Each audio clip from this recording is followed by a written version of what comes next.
E parte dalla Sardegna un singolare progetto acchiappa detriti nello spazio. È finanziato da un'impresa sarda e dall'Università di Cagliari. Il tema è di estrema attualità da quando è stato annunciato il rientro nell'atmosfera della stazione spaziale cinese. Graziano Pintus. Non sanno ancora dove cadrà, ma riusciranno a seguire l'orbita della stazione spaziale cinese Tiangong-1 fino a quando il satellite fuori controllo dal 2016 nelle prossime ore precipiterà sul pianeta. Ma niente paura, è improbabile che l'oggetto pesante 8 tonnellate e mezzo arrivi tutto intero. Entrando in atmosfera probabilmente si disintegrerà nella sua totalità.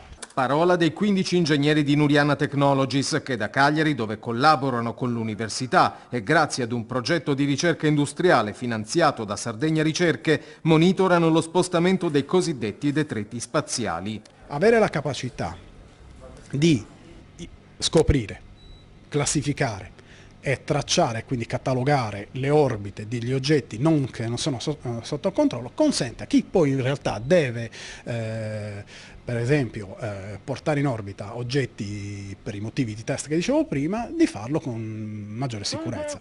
Software di elaborazione capaci di acquisire i dati e trasformarli in informazioni utili soprattutto a chi progetta di lanciare nuovi satelliti, ma la spazzatura in orbita, come in questo caso, a volte è una minaccia seppure potenziale anche sulla Terra. Diciamo che il nostro lavoro cerca di costruire un sistema che in questo caso, ma anche in futuro, ci permetta di ricostruire appunto le traiettorie di oggetti in procinto di rientrare in atmosfera per poi appunto poter evitare i pericoli derivanti. Rientro della stazione spaziale cinese previsto nelle prossime ore. La Sardegna sembra fuori dalla zona probabile della caduta. Ingegneri in tutto il mondo incollati agli schermi. Il luogo esatto dell'impatto si conoscerà solamente nei 20 minuti precedenti.